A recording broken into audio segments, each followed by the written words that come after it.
اومدم تو بهشت خودم. یعنی من عاشق مغازه های کریسمسی ام. اینجا خیلی خوشگله، نگاه کنید.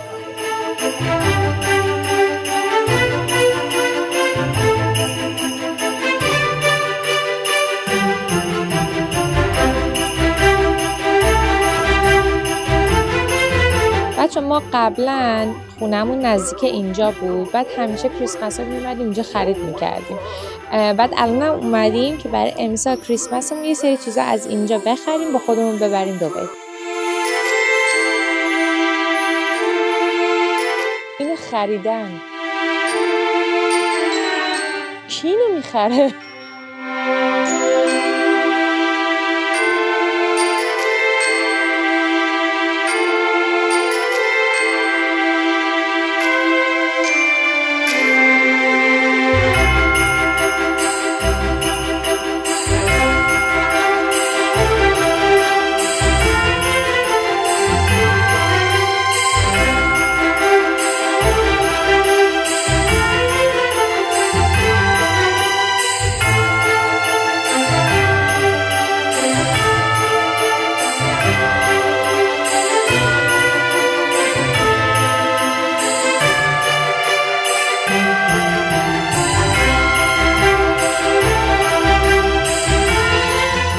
بالاخره من رنگی که میخواستم پیدا کردم و فقط 5 دقیقه وقت دارم که هرچی که میخوام بردارم. وزن این رنگی. ببین نه ما واقعا مثل که قراره اضافه بار بخوریم، به خاطر اینکه چیزایی که من دارم اینجا پیدا میکنم واقعا چیزایی هستن که میخوام، نه که حالا احتیاج بهش داشته باشم، ولی از لحاظ روحی یکم بهشون احتیاج دارم. آقا ما رفتیم از ریچوالز، برند هلندی که مثلا شامپو، کرم دست، نمیدونم خوشبو کننده هوا، چیزای مختلفی داره. یه کتاب خریدم اینقدر، فکر کنم 10 کیلو فقط مونه. بعد خشار یه جعبه خریده برای ساعتش و اینا، اون فقط فکر کنم راحت 5 کیلوه.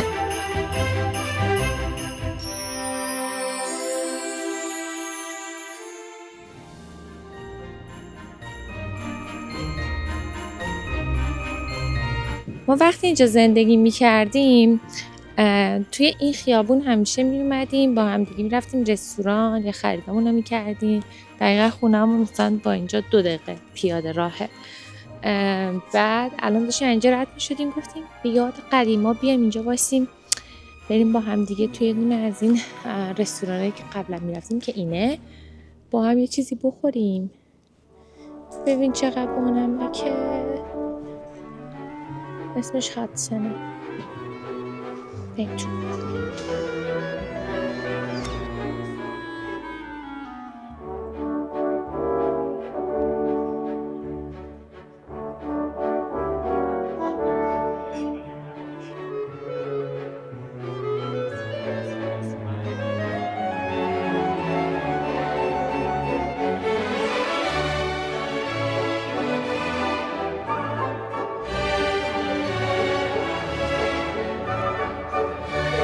Freak me baby, oh yeah.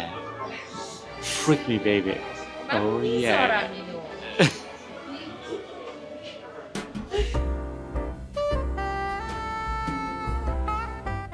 صبح ما بخیر باشه. داریم میریم آمستردام که کاری که مشتریامون رو بکنیم.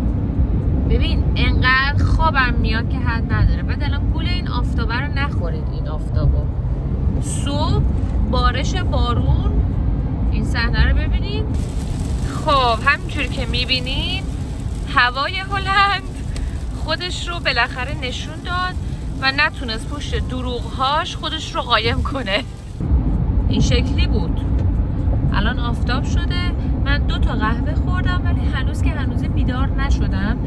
نمیفهمم چرا، به خاطر اینکه تو دبی یه دونه قهوه میخورم بیدار میشم. اینجا یا قهوهش قهوه نیست یا هواش هوا نیست، نمیدونم کدوم، یا من نیستم.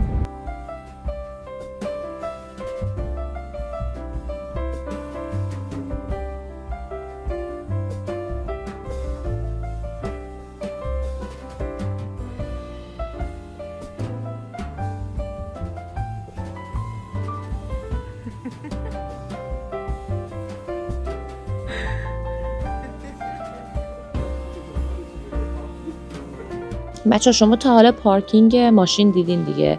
الان اینی که میخوام بهتون نشون بدم پارکینگ دوچرخه است.